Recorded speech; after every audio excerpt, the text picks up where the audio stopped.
أهلا بيكم في حلقة جديدة من بودكاست Overthink. معاكم مهند.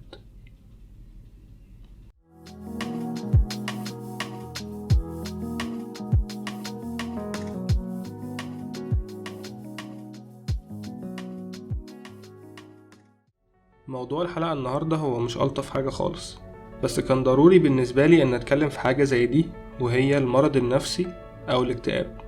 في الحلقة دي هنتكلم في ليه أنا فكرت إني أتكلم في الموضوع ده أصلا، رغم إن أنا مش مختص خالص في الحاجات دي، وإيه الفرق بين المرض النفسي والاكتئاب، وهل لو عندك أعراض من مرض نفسي معين يبقى أنت كده مريض نفسي ولا لأ.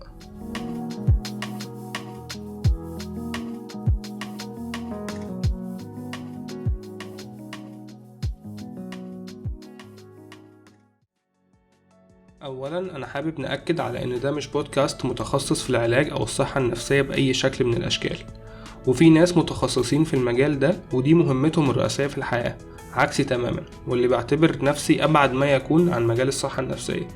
بس أنا حبيت أتكلم في الموضوع ده بالذات وأشاركه من وجهة نظر شخص عادي يمكن حس باضطراب نفسي قبل كده أو شاف حد قريب منه بيعاني من المشكلة دي. وتاني حاجة اللي خلتني أكتب الحلقة دي قبل أي حلقة من اللي فاتوا هي إن الموضوع ده كان من أسبابي الرئيسية إني أبدأ البودكاست ده، أو إني أبدأ أفكر أصلا إزاي أشير كل الكلام ده من الأول خالص.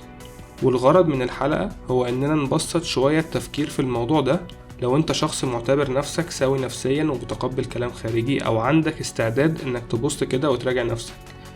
بس لو أنت شخص بتعتبر نفسك مضطرب نفسيا فللأسف الكلام ده مظنش إنه هيفيدك في أي حاجة، وأتمنى تكون بتتكلم مع حد مختص في الوقت ده. ومن هنا هنروح لأول سؤال في الحلقة النهاردة، وهو ليه أنا فكرت أكتب الحلقة دي. لأن الفترة اللي فاتت كانت من أصعب الفترات علينا كلنا عموما وكشباب بالأخص، لأن دي الفئة العمرية اللي أنا هقدر أريليت ليها. كلنا شفنا الشهور اللي فاتت حوادث كتير بتحصل بسبب المرض النفسي، وكلهم بيبقوا شباب. كلنا باختلاف خلفياتنا الاجتماعية أو الدراسية بنعاني من ضغوطات كتير من كل حاجة حوالينا ومن جوه دماغنا احنا شخصيا. وده أنا شفته فيا وشفته في ناس قريبين جدا ليا، ناس حرفيا بكل معايير المجتمع يعتبروا ناس ناجحين ومفيش سبب مقنع انهم يبقوا متضايقين اصلا.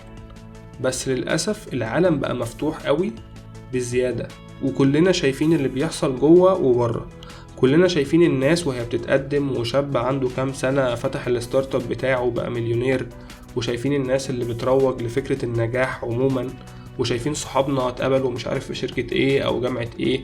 في الوقت اللي انت بتبقى شايف نفسك فيه حياتك واقفة، او حتى تكون شايف نفسك فيه فاشل ومش مصدر فخر لأي حد. ناس تانيين ممكن يبقوا شايفين ان هم مش قادرين يكفوا اهلهم ماديا مثلا، وكان نفسهم يبقوا في حال احسن من كده ومش قادرين، او شباب تكون شايفة نفسها حمل تقيل على اهلها. فباختلاف اسبابنا كشباب بس النتيجة في الاخر بتبقى واحدة. انا ممكن دلوقتي اتكلم عن نفسي لاني دخلت في دوامة من اللي احنا لسه جايبين سيرتهم، بس دي انا دخلتها قبل الجامعة بعد تالتة ثانوي على طول. يمكن ده كان سن صغير شوية ومشاكلي كانت صغيرة بالنسبة لمشاكلنا دلوقتي، بس دي كانت مشاكل في وقتها، يمكن اكبر مشاكلي حرفيا، وهي كانت الجامعة اللي انا هدخلها. من وانا طفل وانا عليا ضغط اني لازم ابقى الشاطر اللي بيجيب درجات عالية وبيطلع الاول على المدرسة، والحمد لله ما كنتش حاسس بالضغط ده، وكنت بحاول على قد ما اقدر وربنا كان بيوفقني على طول. وبنفس الطريقة دخلت ثانوي لحد ما وصلت لسنة تالتة، بس النظام كان مختلف شوية وتنسيقنا كان مختلف، كان بيطلع بعد المرحلة الرابعة، فده كان وقت كبير جدا انتظار بعد ظهور النتيجة. وقعدت الفترة دي كلها في البيت كنت زي التايه، مش مركز في أي حاجة بتتقال أو بتحصل، وكل اللي كان في دماغي إني مش عايز أفشل علشان مش هينفع يبقى الناس دي كلها مستنين مني النجاح أو التفوق وما يحصلش. ما كانش فيه في دماغي ساعتها فكرة إني عايز أنجح علشان نفسي. أكيد ده كان جزء كبير لأني بطبعي كنت بحب المذاكرة عادي، بس ساعتها لو كان الموضوع مقتصر على منظري قدام نفسي وبس كده الموضوع كان هيبقى أسهل، لأني كنت عارف ومتأكد إني عملت اللي عليا الحمد لله. بس زي ما قلت هو الموضوع ما كانش كده، بس كان داخل فيه أهلي وشكلي قدامهم وشكل أهلي أصلا قدام الناس وحوارات كتير. المهم يعني الحمد لله الموضوع عدى على خير ساعتها، ودخلنا الجامعة وتخرجنا منها كمان. دي مشكلة يمكن نكون دلوقتي شايفينها بسيطة، بس في الواقع وفي وقتها هي لأ. وده اللي اغلبنا بنعمله لما حد قريب مننا يجي يحكي لنا مشكلته اللي احنا اصلا مش مستوعبينها ومش مدركين ابعادها ولا ضغوطاتها على الشخص اللي قدامنا ايه. فبالتالي بنبدأ نستكتر عليه الضيقة اللي هو فيها، وده اللي بيودي بعدين لمشاكل اكبر واكبر، بس هنتكلم في الموضوع ده بعدين. تاني حاجة هو اننا في الحلقة دي هنتكلم في حاجات كتير ويمكن تكون بديهية، بس في الحقيقة هي لأ، مش كلنا عارفين، ولو حتى عارفين فبنبقى محتاجين اننا نفتكر من وقت للتاني. فانا بالنسبة لي بناء على اللي بشوفه او بسمعه من اهالينا او من المعظم ان على طول مرض نفسي يعني اكتئاب، وده اكيد مش صح. في امراض نفسية كتير بتهددنا غير الاكتئاب. ومن المميزات بصراحة ان الفترة دي زاد فيها التوعية، وبقى في اماكن وناس كتير بتنبه على الانواع المختلفة للمرض النفسي. بس هو اكتر الامراض دي انتشار هو اضطراب القلق او الانكزايتي، والاكتئاب اللي هو الديبريشن.